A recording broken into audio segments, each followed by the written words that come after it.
ये हम लोग का केमिस्ट्री का 5th चैप्टर है जिसमें हम लोग पढ़ेंगे पीरियोडिक क्लासिफिकेशन ऑफ एलिमेंट। तो सबसे पहले हम जानेंगे कि जितना भी एलिमेंट का खोज हुआ, ठीक है, उसको क्लासिफाई करने का ज़रूरत क्यों पड़ा। ठीक है, तो सिंपल हम लोग समझ सकते हैं कि जैसे जैसे शुरुआत में क्या था, कम एलिमेंट का खोज हुआ था, और जैसे जैसे ज़्यादा से ज़्यादा एलिमेंट का खोज होने लगा, उसके स्टडी करने में, उसका एनालिसिस करने में क्या हो गया, परेशानी होने लगा। ठीक है ना। तो इसी परेशानी से बचने के लिए बहुत सारे लोगों ने प्रयास किया कि सिमिलर प्रॉपर्टी के बहुत सारे बेसिस पे जितने भी एलिमेंट प्राप्त हुए उसको एक कैटेगरी में लाने का कोशिश किया गया। उसके वजह से हम लोग को क्या हुआ, पीरियोडिक क्लासिफिकेशन का ये चैप्टर बना है, जिसमें हम लोग पढ़ेंगे कि किस किस आधार पे और किन किन वैज्ञानिकों ने प्रयास किया जिससे एलिमेंट्स को क्लासिफाई किया गया। ठीक है, तो चलते हैं, हम लोग स्टार्ट करते हैं अपना वीडियो और समझने का कोशिश करते हैं इस चैप्टर को, इस टॉपिक को।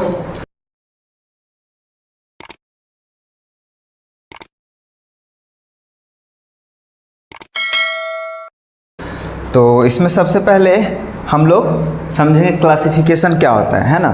ये तुम्हारा बायोलॉजी में भी हम लोग का टर्म मिलता है क्लासिफिकेशन। क्लासिफिकेशन का मतलब होता है किसी भी चीज़ को on the basis of similar categories उसको कैटेगराइज करना, बांट करके रखना अलग अलग कैटेगरी में। जैसे अगर हम लोग बोले प्लांट और एनिमल, तो क्या अंतर होता है, प्लांट जो होता है खाना अपना खुद से बनाता है ना, with the help of photosynthesis, और एनिमल जो अपना खाना नहीं बना सकता है। तो वैसे सभी को एक में रखा गया है जिसमें हम लोग का अलगी भी आ जाता है जो खाना बनाता है। उसी तरह से जितने भी एलिमेंट मिले उनको करने का क्या जरूरत पड़ा, ग्रुप में बांटने का जरूरत पड़ा, क्योंकि कुछ कुछ प्रॉपर्टी थे जो मैच कर रहे थे, और इससे क्या हुआ, पढ़ने में या फिर उस पर रिसर्च करने में आसानी हुआ। तो सबसे पहले हम लोग समझें क्लासिफिकेशन। किसी भी सब्सटेंस को एक जैसे प्रॉपर्टी के आधार पर लिखते चलना, साथ में हिंदी में बोल रहे हैं ना, उसको लिख लेना। क्लासिफिकेशन क्या है, यह एक प्रोसेस है जिसके द्वारा हम लोग जितने भी हम लोग के आसपास है चीज़ है जिसका हम लोग को ज़रूरत है, उसको हम लोग सिमिलर कैटेगरी में कैटेगराइज करके रखते हैं। और उसके लिए बेसिस बहुत सारे हो सकते हैं, अलग अलग आधार हो सकते हैं जिससे हम लोग वस्तुओं को बांट सकते हैं। तो हम लोग यहाँ पढ़ेंगे एलिमेंट्स के बारे में। ठीक है, जितने भी एलिमेंट्स का डिस्कवरी हुआ उसको हम लोग कैसे बांटे। तो इसमें सबसे पहला कंट्रीब्यूशन किसका आता है, एक साइंटिस्ट थे, जर्मनी के एक साइंटिस्ट थे जिनका नाम था न्यूलैंड, नहीं उससे पहले नाम ठीक से बोलना, डोबरनेयर बोल रहे हैं ना, डोबरनेयर है ये, Dobereiner. Law of triads. Element को, जितने भी एलिमेंट खोज हो चुके थे उस समय सबसे पहला जो स्टेप उठाने का क्रेडिट जाता है जर्मनी के एक साइंटिस्ट जिनका नाम था J.W. डोबरनेयर्स। ठीक है, इन्हीं को सबसे पहला क्रेडिट जाता है एलिमेंट को क्लासिफाई करने का, जिन्होंने 1817 में सबसे पहला अटेम्प्ट किया, प्रयास किया जितने भी एलिमेंट थे उसको बांटने का। ठीक है, इसलिए इनका नाम अमर हो गया इतिहास में, है ना। अब ये करे क्या, ये भी हम लोग समझ लेते हैं। ये बोले क्या कि अगर लगातार कोई 3 एलिमेंट है, कंसेक्यूटिव 3 एलिमेंट को अगर हम लोग ले और उसके पहला और तीसरे के मास का रेशियो निकाल लेना, तो वो दूसरा जो बीच वाला एलिमेंट होगा उसका एटॉमिक मास होगा, है ना। क्या छूट गया, 2 से डिवाइड। हाँ, रेशियो मतलब वही होता है। ठीक है, इस लॉ में क्या बोले डोबरनेयर, देखो, तो डोबरनेयर लॉ ऑफ ट्रायड्स क्या कहता है कि हम लोग लगातार जो 3 एलिमेंट है उस 3 एलिमेंट को लेंगे, ठीक है, और 3 एलिमेंट लेकर के पहला और तीसरा दोनों के एटॉमिक मास को जोड़ करके उसको जब 2 से डिवाइड करके उसका रेशियो निकालेंगे, तो जो रेशियो आएगा वो जो सेकेंड एलिमेंट है, बीच वाला एलिमेंट है, उसके एटॉमिक मास के लगभग बराबर होगा। ठीक है, तो एग्जाम्पल में हम लोग इससे समझने की कोशिश करेंगे डोबरनेयर लॉ को। वो क्या बोले कि जो फर्स्ट 3 कंसेक्यूटिव एलिमेंट ले लेंगे, है ना, 3 कंसेक्यूटिव एलिमेंट ले लेंगे, उसका जो एटॉमिक मास होता है, सॉरी यहाँ पे एटॉमिक नंबर को जोड़ दिए ना, 6 दूनी 12 हो गया इसका और 16 हो गया इसका।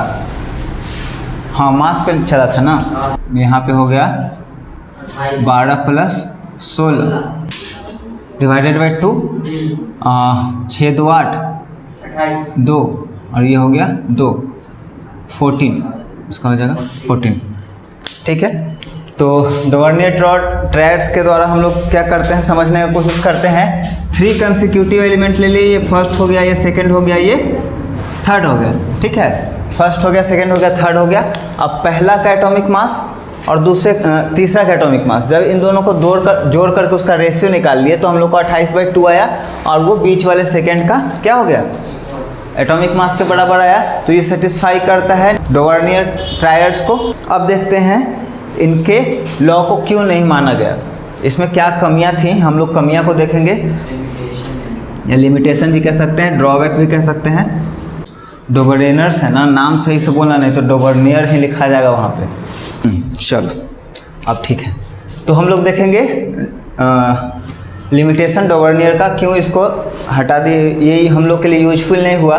तो जितने भी एलिमेंट उस समय खोज हो चुके थे उसमें से मात्र 3 ग्रुप ही बनाए, डोवर्नियर बना पाए, जिसमें पहले में रखा उन्होंने लिथियम, सोडियम और पोटेशियम को, दूसरे में उन्होंने रखा कैल्शियम, सेलेनियम और बैरियम को, और तीसरे में क्लोरीन, ब्रोमीन और आयोडीन का। इसके अलावा बाकी सब इसको फॉलो नहीं करता था या वो ग्रुप में कैटेगराइज नहीं कर पाए, तो ये इसका लिमिटेशन था और ये कोई यूज के लायक नहीं था। इसके बाद हम लोग मूव करेंगे नेक्स्ट जो लॉ था न्यूलैंड लॉ ऑफ ऑक्टेव, उसके ऊपर। ये हम लोग का सेकेंड लॉ है। न्यूलैंड लॉ ऑफ ऑक्टेव जो था वो सेकेंड अटेम्प्ट था। जब सबसे पहला अटेम्प्ट किया जा चुका था उसके बाद क्या हुआ, रास्ता निकला और उसी रास्ते से चल करके और भी सामने साइंटिस्ट आए जो कि जितने भी एलिमेंट थे उसको अरेंज करने का कोशिश की according to their atomic masses. ठीक है, इसी में दूसरा नंबर आता है हम लोग का न्यूलैंड्स का।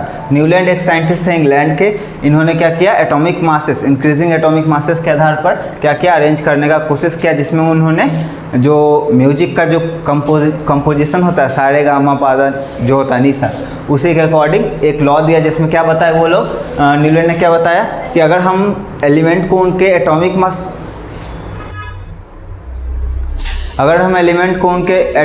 इंक्रीजिंग एटॉमिक मास के बेसिस पर अगर अरेंज करते हैं तो पहला दूसरा से जब तक 8 तक चलेगा, 8वें के बाद जो 9th नंबर का एलिमेंट होगा ना वो किससे मैच करेगा, पहले वाले से, उसका जो प्रॉपर्टी होगा पहले से मैच करेगा। तो यही है ये जो ऑक्टेव होता है जिसको हम लोग कह रहे हैं ऑक्टेव। ऑक्टेव क्या है, ये म्यूजिकल टर्म है जिसमें जो हम लोग का टोन आता है सारे गामा, उसको ऑक्टेव्स कहते हैं, उसी आधार पर दिया गया, इसलिए इस रूल को न्यूलैंड लॉ ऑफ ऑक्टेव्स कहते हैं। ठीक है, इसका एग्जाम्पल, ठीक है, तो ये हो गया हम लोग का क्या, पहला, और ये हो गया 9, है ना, सिमिलर होगा। ड्रॉबैक इसका छोड़ देंगे।